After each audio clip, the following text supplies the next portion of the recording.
Hello friends, welcome back. Friends, आज हम बात करेंगे कि जो आपका पीटी तो क्लियर हो जाता है ना, जेपीएससी में, in fact any civil service examination. Mains में ज़्यादा मार्क्स क्यों नहीं उठ पाता है ना? Why you don't get good marks, और you are not able to fetch good mark in mains. और मेंस ही आपका क्या होता है? आपका मेरिट बनाता है ना। फाइनल मेरिट में आपका मेंस का ही मार्क्स जुड़ता है ना, पीटी का तो जुड़ेगा नहीं। राइट, लेकिन क्या करना पड़ेगा, देखिए यहाँ पे आपको एक 11 जेपीएससी मेंस का क्वेश्चन दिखाता हूँ, है ना। क्वेश्चन काफी इजी रहता है, देखिए सिंपल आपको लिखने के लिए बोल रहा है पीआईएल के बारे में। क्वेश्चन अगर आपने सिलेबस पढ़ा होगा मेंस का तो, है ना, स्ट्रेट फॉरवर्ड क्वेश्चन है। 74th constitutional amendment act straight forward question है। सिमिलरली यहाँ पे भी क्वेश्चन नंबर 2 भी है, 73rd है, 74th। क्वेश्चन स्ट्रेट फॉरवर्ड रहता है, कोई घुमा फिरा के नहीं पूछता। लेकिन प्रॉब्लम कहाँ पे आती है? मैं बार बार बोलता हूँ कि हर सब्जेक्ट में, हर पेपर में, हर सब्जेक्ट में जैसा आपको बोलना है, क्या होता है कि कुछ उसकी टेक्निकलिटी होती है ना। मतलब टेक्निकलिटी मतलब उसका कीवर्ड होता है, और उस कीवर्ड के अराउंड आपको प्ले करना पड़ता है। इस क्वेश्चन पे मैं अभी आऊंगा, थोड़ी देर आप लोग को वेट कीजिए। मैं उससे पहले कुछ बताना चाहता हूँ, आपका कुछ बेसिक्स, है ना। तो सिंस ये पॉलिटी का है तो मैं आज पॉलिटी का ही बात कर लेता हूँ, है ना। कि पॉलिटी में नॉर्मल वर्डिंग का और सब्जेक्ट का जो कीवर्ड है, पॉलिटी बोल लो, है ना, या तो पॉलिटिकल साइंस बोल लो, सब ऑलमोस्ट मिलता जुलता सब्जेक्ट है ना, पॉलिटिकल साइंस और पब्लिक एडमिनिस्ट्रेशन। ओके, पॉवेट ऑलमोस्ट बहुत सारे टर्म्स आपको यहाँ पे मिलता जुलता मिलेगा इसमें। ऑल राइट, तो नाउ जब हम पढ़ते हैं फ्रेंड्स, है ना, सिंपल, जब हम पॉलिटिकल साइंस पढ़ते हैं, है ना, तो पॉलिटिकल साइंस या पॉलिटी जब पढ़ते हो आप, पॉलिटी, तो सबसे पहले आप क्या पढ़ते हो, है ना, कंट्री के बारे में पढ़ते हो, है ना, कि हमारा कंट्री कैसा है। ठीक है। एक वर्ड आता है कि इट्स ए डेमोक्रेटिक कंट्री, है ना, और it's not a autocratic country, और, है ना, डेमोक्रेसी है या नहीं है, मतलब बेसिकली गवर्नमेंट सिस्टम के बारे में पढ़ते हो। राइट। तो कंट्री का यूज करना, क्या इट्स अ बेटर वर्ड? नहीं।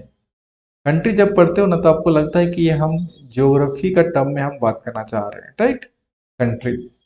लेकिन जब इसी चीज को अगर लिखना होता है पॉलिटी के टर्म में, तो आप इसको लिखते हो कैसे? स्टेट। तो कंट्री भी जहाँ पे भी है, मैं ऐसे नहीं बोल रहा हूँ कंट्री वर्ड को आप यूज नहीं कर सकते हो पॉलिटी में, या तो पॉलिटिकल साइंस में या पब्लिक एडमिनिस्ट्रेशन में कर सकते हो। बट वही जब आपका मार्किंग होता है ना फ्रेंड्स, तो मार्किंग में जो, क्योंकि जो मार्किंग करता है वो उस सब्जेक्ट में महारत हासिल होता है ना। पॉलिटी का है तो जो पॉलिटिकल साइंस बैकग्राउंड से होता है, मास्टर क्या होता है, पीएचडी क्या होता है, प्रोफेसर रहते हैं, राइट, वो लोग कॉपी का चेक करते हैं। तो वो एक्सपेक्ट करते हैं कि ये वाला आपने वर्डिंग लिखा है या नहीं लिखा है ना। आपको लगेगा यार मैं हमने तो सही लिखा है पूरा क्वेश्चन आर्टिकल के सहित। अगर इसी की बात करें हम, तो आपको लगेगा कि यार मैंने तो आर्टिकल, सारे आर्टिकल लिख डाले हैं, है ना, कब कब कब ये कॉन्स्टिट्यूशनल अमेंडमेंट एक्ट आया, है ना, पूरा उसका डिटेल्स लिख डाला, बट हमको मार्क्स क्यों नहीं आया? नहीं आने का रीजन यही होता है कि अपने जो वर्डिंग का सिलेक्शन किया है ना। तो अभी मैं बताऊंगा, फॉर एग्जांपल कंट्री को मैंने बताया कि स्टेट, वो जगह इसे क्यों लिखता है नेशन स्टेट। अब पॉलिटिकल साइंस को थोड़ा डीप में पढ़ना, अगर आपका ऑप्शनल अगर पेपर रहेगा यूपीएससी में, तो देखना कि उसको नेशन स्टेट, स्टेट इस टाइप का टर्म का यूज किया जाता है। सिमिलरली एक टर्म आता है पीपल। ठीक है। अगर कोई कंट्री है ना, कंट्री में तो कोई ना कोई जनसंख्या होगा, है ना, तो उसको क्या बोलते हैं? पीपल। लेकिन क्या पॉलिटिकल साइंस में या पॉलिटी में हम इसको लिखेंगे पीपल? नहीं लिखेंगे। ठीक है, जैसे कंट्री को हम नहीं लिखेंगे, इसी टाइप से हम इसको भी नहीं लिखेंगे, है ना। इसको हम क्या लिखेंगे पीपल के जगह पे? सिटीजन। राइट। तो ये सब चीज को, छोटी छोटी चीज को लेके कहाँ पे कौन सा यूज करना है आपको आना चाहिए। क्यों? क्योंकि हम, हमारा पॉलिटिकल या तो पॉलिटी में हमारे क्या पढ़ना होता है? सिटीजनशिप पढ़ना होता है ना। सिटीजनशिप कौन सा पार्ट में है आप कमेंट कीजिएगा। ठीक है। कौन सा आर्टिकल में आता है, कितने, कौन सा आर्टिकल, वो कमेंट कीजिएगा। है ना, कितने टाइप के अब सिटीजनशिप इंडियन गवर्नमेंट प्रोवाइड करती है ना, एज पर कॉन्स्टिट्यूशन, वो भी आपको पता होना चाहिए। तो देखिए पीपल ने लिखना है, ये यूज बेटर वर्ड। बहुत सारे लोग लिखते हैं लॉ। ठीक है, law, law is very good, है ना। But when it comes to political science, public administration, instead of law, you need to use the rule of law. Rule of law. तो यही छोटा छोटा चीज ही आपको दूसरे से अलग करता है, ठीक है। सिमिलरली आप बात करते हैं, जब हम बात करते हैं कि हमारा जो कॉन्स्टिट्यूशन है सुप्रीम कॉन्स्टिट्यूशन है ना, तो अच्छा वर्ड है ना, supreme, supreme power, supreme power, okay. अब सुप्रीम पावर की जगह पे हम बेटर यूज कर सकते हैं सॉवरेनिटी। सॉवरेनिटी मीन संप्रभुता, ठीक है। और इसी को हम क्या बोलते हैं, अल्टीमेट लीगल अथॉरिटी। देखिए ये सब वर्ड का ही खेल है। तो अल्टीमेट लीगल अथॉरिटी। सिमिलरली और भी बहुत सारे टर्म है। जब आप प्रियम्बल पढ़ते हो, है ना, प्रियम्बल पढ़ते हो, प्रस्तावना, प्रियम्बल में क्या पढ़ते हो, सबसे पहले यही सब वर्ड आता है, फ्रीडम, है ना। तो क्या freedom is the right word, है ना, in terms of political science? नहीं, फ्रीडम की जगह पे हम बात करेंगे लिबर्टी की, है ना। आपको लगेगा दोनों सेम है, नहीं, जब आपका मेंस में मार्किंग होगा ना, तब डिफरेंस जब आपको समझ में आएगा, ठीक है। Freedom, don't use freedom, instead of freedom use liberty. Similarly अगर हम बात कर लेते हैं, और बहुत सारे ऐसे वर्ड आपको देखने को मिलेगा। फॉर एग्जाम्पल हम बात करेंगे राइट्स की, है ना। राइट, राइट हमारे पास बहुत सारे फंडामेंटल राइट्स, लीगल राइट्स। तो हम राइट्स में, जब हम राइट्स हम लिख ही रहे हैं, तो हम क्यों ना लिखें इसको हम जस्टिसिएबल राइट, जस्टिसिएबल, कि ऐसा राइट जो कि जस्टिसिएबल हो। You can write justiciable rights, right. जैसे कि आपने पढ़ते हो इसमें डीपीएसपी की नॉन जस्टिसिएबल, है ना, जब आपको वहां पे क्लियरली लिख देता है कि नॉन जस्टिसिएबल, तो हम क्यों ना, जब भी हमका राइट्स है तो हम राइट्स के आगे जस्टिसिएबल लिखें, राइट। यही सब छोटा छोटा चीजें जो है ना फ्रेंड्स, बहुत आपको दूसरे से अलग कराता है, ठीक है। सिमिलरली एक दो और हम बात करते हैं, फिर हम सीधे हम क्वेश्चन पे आ जाते हैं। ये इसी पे लिख देता हूँ, है ना। सिमिलरली हम बात करते हैं फ्रेंड्स कि सेंटर और स्टेट। देखो एक क्वेश्चन शायद इसमें नहीं आया है, इसी में पूछा था, सेंटर स्टेट रिलेशन, है ना। तो सेंटर स्टेट रिलेशन को क्या लिख सकते हो आप, है ना, कि जैसे मैंने आपको बताया, आप इसको ऐसे लिख सकते हो, है ना, क्वासी फेडरलिज्म। हम, हमारा देश पूरा फेडरलिज्म नहीं है यूएस जैसा, है ना, क्वासी या तो सेमी जिसको बोलते हैं ना, फेडरलिज्म, फेडरलिज्म, ओके। या तो इसके जगह पे एक और वर्ड यूज कर सकते हो, है ना, असिमेट्रिकल फेडरलिज्म। वर्ड का खेल है, ठीक है, असिमेट्रिकल फेडरलिज्म, ओके, ये सब यूज कर सकते हो, ठीक है। पावर शेयरिंग की बात करते हो, है ना, आप करते हो कि चलो power sharing, power sharing don't use this, instead of power sharing you say division of power, okay, division of power between centre and state, okay, power. तो ये सब वर्डिंग का खेल है, ओके। नाउ और फिर सिमिलरली जब जुडिशरी पढ़ते हो आप, जुडिशरी तो आप लिखते हो कि, है ना, कि जुडिशियल पावर, है ना, जुडिशियल पावर लिखते हो। और जुडिशियल इंटरवेंशन की बात करते हो, तो जुडिशियल इंटरवेंशन मत लिखा करो, उसको लिखो जुडिशियल ओवररीच।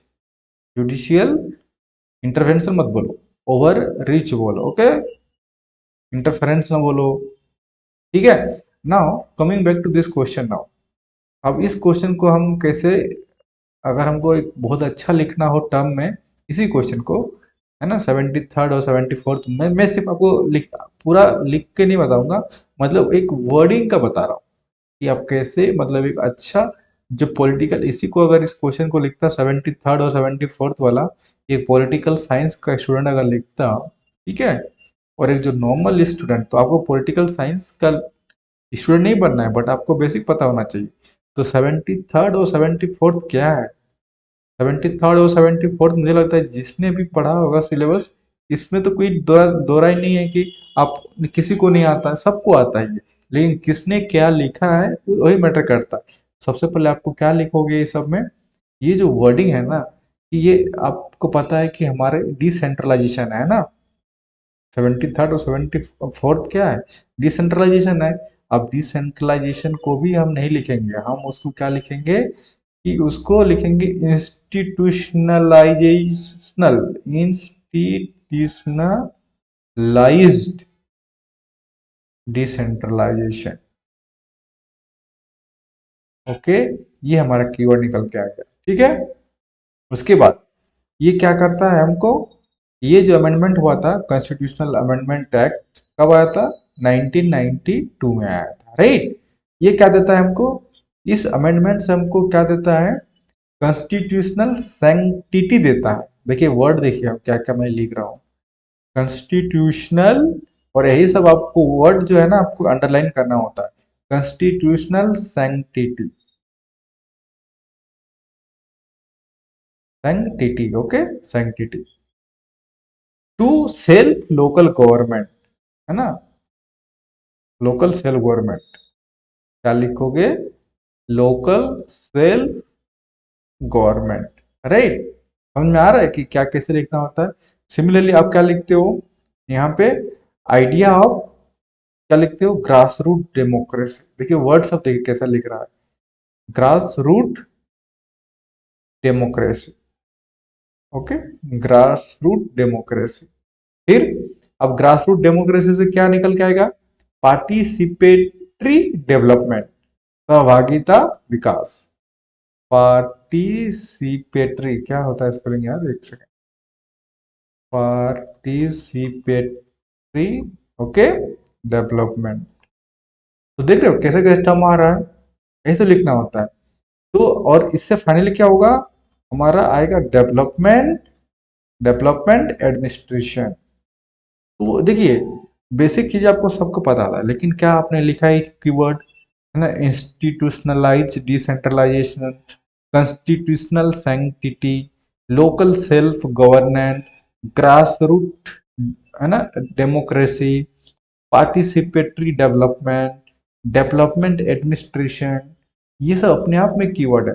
बाकी आपको लगता है कि मैंने तो वो सब लिख दिया कि भाई 73rd किसके लिए होता है, लोकल के लिए होता है ना, पंचायत के लिए, है ना, पंचायत के लिए, और 74th किसके लिए होता है, म्यूनसिपालिटीज के लिए होता है, अर्बन बॉडी के लिए होता है, वो तो सबको पता होता है, राइट। दोनों कौन सा होता है, थ्री टायर आर्किटेक्चर होता है ना, थ्री टायर आर्किटेक्चर होता है, नगर पंचायत, जिला परिषद, है ना, ये सब आप लिखते हो। तो ये सब मुझे लगता है कि सबको ही लिखेगा ये सब, तो फिर आपका डिफरेंस कहाँ क्रिएट कर पा रहे हो, उसी डिफरेंस के लिए अभी देखो, फिर मैं और लिख के बताता हूँ। अभी और डिफरेंस कैसे क्रिएट करोगे, मैंने बताया कि democratic decentralisation, right, democratic decentralisation, okay. अब इसको थोड़ा सा, यही सब वर्ड है आपको नंबर ला के देगा, ठीक है। ये डेमोक्रेटिक डिसेंट्रलाइजेशन क्या करता है, इसका मतलब देखिए मीनिंग भी लिखना पड़ेगा, कि ये होता है डिवोल्यूशन ऑफ अथॉरिटी, ठीक है, devolution of authority, authority, okay. कहां से, ये स्टेट से हटके अब हमारा कहां पे आ गया, लोकल बॉडी पे आ गया, है ना, local elected body, local elected bodies, ठीक है। तो देखिए आपको डेमोक्रेटिक डिसेंट्रलाइजेशन का मतलब क्या हो गया, डिवोल्यूशन ऑफ अथॉरिटी, मतलब जो पावर है, पावर का डिवोल्यूशन हो गया, कहां से, स्टेट से हमारा लोकल इलेक्टेड बॉडी के पास चला गया। एक पॉइंट ये निकल के आ गया। सिमिलरली सेकंड पॉइंट क्या निकल के आता है, जिससे मैं बताया, इंस्टीट्यूशनलाइजेशन, इंस्टीट्यूशनलाइजेशन, यही सब आपका काम है ना, कि आप, आपका पकड़ इस सब्जेक्ट में है या नहीं, यही सब आपको वर्ड दिखाता है। Institutionalisation of grass root governance, okay, governance, ठीक है। वहीं पे आप फिर वही लिखते हो कि पंचायत और म्यूनसिपालिटीज का ट्रांजिशन हो गया, है ना, आपका एडमिनिस्ट्रेटिव के लिए, ओके। अब रेगुलर यहाँ पे क्या होगा, इलेक्शन होगा, स्टेट फाइनेंस कमीशन की बात होगी, है ना, रेगुलर इलेक्शन की बात होगी, यही सब हो गया। मैंने फिर एक वर्ड यूज किया था, क्या वर्ड यूज किया था, पार्टिसिपेटरी, सहभागिता, डेवलपमेंट, विकास के लिए, राइट, पार्टिसी पार्टिसिपेटरी डेवलपमेंट, ओके। अब इसमें मैंने बताया पार्टिसिपेटरी डेवलपमेंट का मतलब डायरेक्ट डेमोक्रेसी, है ना, इसी को हम लोग क्या बोलते हैं, direct democracy, right, direct democracy, किसके थ्रू, ग्राम सभा के थ्रू, ओके, ग्राम सभा के थ्रू, ऐसे लिखते हो, और वार्ड मेंबर के थ्रू, और वार्ड कमिटीज के थ्रू, राइट, वार्ड कमिटी, और तो ये सब वर्ड आपको लिखना पड़ेगा, विदाउट सिमिलरली आप और लिख सकते हो सब वर्ड, क्या लिख सकते हो, तीसरा पॉइंट लिख दिया, चौथा पॉइंट लिखो यहाँ पे, चौथा पॉइंट क्या लिख सकते हो, जेंडर, यहाँ पे लिख देता हूं, चलो, हाँ चौथा पॉइंट था ना, चौथा पॉइंट क्या लिख सकते हो, क्योंकि महिला के लिए हमारे पास क्या होता है, विमेन रिजर्वेशन होता है, यहाँ पे आप ये बोल सकते हो gender and social empowerment, right, देखिए वर्डिंग देखिए, है ना, इसे आपका पॉइंट ऐसे निकल के आ रहा है, तो आप ऐसे वर्ड आपको लिखना पड़ेगा। तो अब सोशल एंड इम्पावरमेंट किसका मतलब क्या हुआ, हम यहाँ पे क्या होता है, जैसे आपने पढ़ा था, तो सोशल इंक्लूजन, है ना, क्या था इसका, समाज समावेशी विकास, या क्या बोलते थे, इंक्लूजन मतलब ये जो भी है, हिंदी में पता नहीं है ना, तो इसको हम सोशल, जैसे जन धन योजना जिसके था ना, जन धन योजना जो था, है ना, इंक्लूजन था वो, सिमिलरली फाइनेंशियल इंक्लूजन था, सोशल बोल रहा हूँ यार, सॉरी, फाइनेंशियल इंक्लूजन था, है ना, फाइनेंशियल इंक्लूजन, ओके, तो वित्तीय समावेशी जिसको बोलते हैं, राइट, वित्तीय समावेश और समावेशी। सिमिलरली जब हम यहाँ पे इलेक्शन की बात हो रही है, क्योंकि हमने 1/3 किसका रिजर्वेशन दे दिया, फीमेल के लिए दे दिया कोटा, तो हम यहाँ पे क्या बोल रहे हैं, हम यहाँ पे बोल रहे हैं कि पॉलिटिकल इंक्लूजन, तो देखिए कहाँ से कहाँ टर्म आ रहा है, आपने सोशल फाइनेंशियल इंक्लूजन पढ़ा था, है ना, जब कब जन धन योजना आया था, राइट, मोदी सरकार के द्वारा, आपने उसी टर्म को क्या बोला, पॉलिटिकल इंक्लूजन, ठीक है, तो यही सब आपका, फिर इसको आप क्या करोगे, हाईलाइट कर दो, अंडरलाइन कर दोगे, तो यही सब सबको नंबर मिलता है। फिर क्या लिखोगे, पांचवा, bottom of planning, right, bottom of, top एक होता है टॉप डाउन, है ना, मतलब टॉप से नीचे, दूसरा होता है जैसे कि आपका ये था अभी, जीएसटी क्या है, जीएसटी क्या है ना, जीएसटी काउंसिल, जीएसटी काउंसिल, ये हमारा बॉटम अप है ना, क्यों, क्योंकि हमारा हर स्टेट का प्राइम चीफ मिनिस्टर भी इंक्लूड रहता है, इंक्लूडिंग प्राइम मिनिस्टर, और पहले जो हमारा प्लानिंग कमीशन हुआ करा था, ये एक सेकंड, जीएसटी बोल रहा हूँ यार, नीति आयोग, दिमाग में भी मेरा कुछ कुछ चल रहा है अभी, है ना, नीति आयोग, ओके, नीति आयोग, नीति आयोग क्या है, प्लानिंग कमीशन, प्लानिंग कमीशन को रिप्लेस किया नीति आयोग, नीति आयोग में क्या होता है, नीति निर्माण होता है, ठीक है, अब यहाँ पे भी क्या होता है, नीति आयोग की हर स्टेट का चीफ मिनिस्टर आता है इंक्लूड, राइट, और उसमें क्या होता है, सबका सहभागिता होता है ना, उसके बाद नीति का फॉर्मुलेशन होता है, पॉलिसी का फॉर्मुलेशन होता है, और प्लानिंग कमीशन क्या था, कि वो टॉप डाउन था, है ना, टॉप डाउन, और ये क्या है, बॉटम अप। सिमिलरली हमारा जब हम यहाँ पे बोल रहे हैं ना, मैंने बताया आपको कि आपका डायरेक्ट डेमोक्रेसी, है ना, ग्रास रूट लेवल, ये सब का जो वर्ड यूज हो रहा है, इसका नाम से लग रहा है कि हमारा मतलब निचले स्तर से काम शुरू होगा, तो बॉटम अप प्लानिंग हो रहा है, ठीक है, तो ये सब आपको यूज करना पड़ेगा, ठीक है, ऐसे बहुत सारे वर्डिंग है, मैंने आपको एक सैंपल दे रहा हूँ कि किस टाइप का आपको लिखना चाहिए था, ओके, और भी बहुत सारे हैं, ठीक है, फॉर एग्जाम्पल यहाँ पे आप जब हम डिवोल्यूशन की बात की है ना, एक कहाँ पे लिखा, डिवोल्यूशन, डिवोल्यूशन, अब डिवोल्यूशन ऑफ अथॉरिटी में भी तीन टाइप के डिवोल्यूशन होता है, जैसे फंक्शन का भी, मतलब कार्य का भी डिवोल्यूशन होगा, ठीक है, उसके बाद आपका फंड्स का, है ना, जैसे जैसे कि मैंने बात किया ना, स्टेट फाइनेंस कमीशन, फंड भी आएगा, तो फंक्शन, फंड, और आपका फंक्शनरीज, जो जो फंक्शन करेगा, थ्री एफ जो है ना, थ्री एफ का डिवोल्यूशन होता है, ओके, और भी बहुत सारे होते हैं, तो ये सब वर्ड आपको यूज करना पड़ेगा, ठीक है, तभी आपको मार्क्स मिलेंगे। तो सिमिलरली ऐसा नहीं है कि सिर्फ आपको पॉलिटी में, अगर हम इकोनॉमी की बात करें, तो इकोनॉमी में भी आपको ऐसे यूज करना पड़ेगा, हर सब्जेक्ट में आपको पकड़ बनाना पड़ेगा, तभी आपको मार्क्स अच्छे मिलेंगे, ठीक है, इकोनॉमी की अगर बात करें, तो फॉर एग्जांपल हम बात कर लेते हैं इकोनॉमी कैसे यूज कर सकते हो, राइट, तो फॉर एग्जांपल आप लिखते हो कि wealth, wealth of the nation आपने पढ़ा, है ना, वेल्थ ऑफ नेशन किसने लिखा है, आप बताइएगा, वेल्थ ऑफ नेशन, तो वेल्थ की जगह पे आप नहीं लिखते हो इकोनॉमी में, इस टर्म को हमको यूज नहीं करना होता है, हम इसके जगह पे लिखते हैं एसेट, ठीक है, एसेट्स, या तो capital formation, okay, capital formation, Adam Smith का नाम सुना है, वेल्थ ऑफ नेशन, सिमिलरली, है ना, हम बात करते हैं किसी चीज का प्राइस राइज हो रहा है ना, तो प्राइस राइज को क्या लिखेंगे आप, इसका एक सिंपल यू है इन्फ्लेशन। तो ऐसे बहुत सारे टर्म है, ठीक है ना। हम ग्रोथ नहीं लिखते हैं, सिंपल हम ग्रोथ नहीं लिखते हैं, ठीक है। ग्रोथ की जगह पे हम क्या लिखते हैं, जीडीपी ग्रोथ, जीडीपी ग्रोथ और इकोनॉमिक एक्सपेंशन, है ना। क्या लिखते हैं, इकोनॉमिक एक्सपेंशन।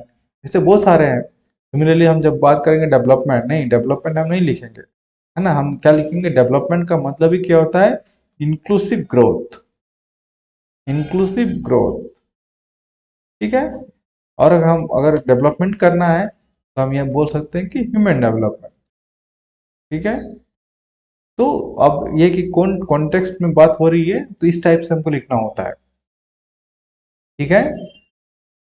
ओके, समझ में आ रहा है कि आपको किस टाइप के मतलब लिखना है ना। फॉर एग्जाम्पल आप बात करते हो कि गवर्नमेंट जॉब्स, है ना, गवर्नमेंट जॉब्स, इकोनॉमी के टर्म में इसको गवर्नमेंट जॉब नहीं लिख सकते आप, क्या लिख सकते हैं कि पब्लिक सेक्टर इंटरप्राइज,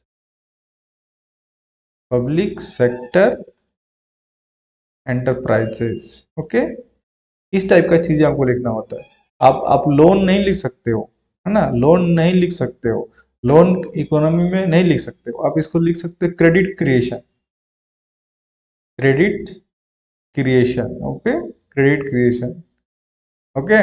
आप ये भी नहीं लिख सकते हो कि जैसे आरबीआई का रूल्स है कि आरबीआई का रूल्स, नहीं, आरबीआई का not rules, you have to use monetary, RBI क्या है, मनी मॉनिटरी पॉलिसी है ना, मॉनिटरी पॉलिसी इंस्ट्रूमेशन और इंस्ट्रूमेंट्स, यही सब आपका काम है, ठीक है। और आप जैसे कि डिजिटल मनी आ गया है ना, आप डिजिटल मनी आप भी यूज नहीं कर सकते हो, है ना, digital money, no you can not use this, okay, you can use it but again for getting और फेचिंग मास इज डिफिकल्ट। आप डिजिटल मनी को ही हम क्या बोला, जैसे कि वर्ड आया था फाइनेंशियल इंक्लूजन, है ना, फाइनेंशियल इंक्लूजन लिखो इसको, ओके, फाइनेंशियल इंक्लूजन। और इसी का एक और टर्म अभी आया है, फिनटेक बोलते हैं इसको, क्या, फिनटेक। तो ये सब अपने आप में फ्रेंड्स मायने रखता है कि इसी से पता चलता है कि आपका जो सब्जेक्ट के प्रति डेप्थ ऑफ अंडरस्टैंडिंग कितना है ना। ये सब कीवर्ड जितना भी मैंने बताया, चाहे पॉलिटी का बताया, है ना, चाहे आप इकोनॉमी का बता रहा हूँ, तो यही सब आपको बताएगा, ठीक है। तो that's it for the day, है ना। मैं आपको ज़्यादा कुछ नहीं। और हाँ, जेपीएससी का जो इंटरव्यू है, आप, है ना, आप ज्वाइन कर सकते हो यहाँ पे, complete economic survey, complete budget, और जेपीएससी मेंस के लिए, है ना, पेपर फिफ्थ और पेपर फोर्थ के लिए भी हमारा बैच स्टार्ट हो चुका है, ओके। और जेपीएससी एफआरओ एससीएफ का नोट्स हमारे ऐप में ऑलरेडी अवेलेबल है, okay. That's it for the day, thank you so much, okay.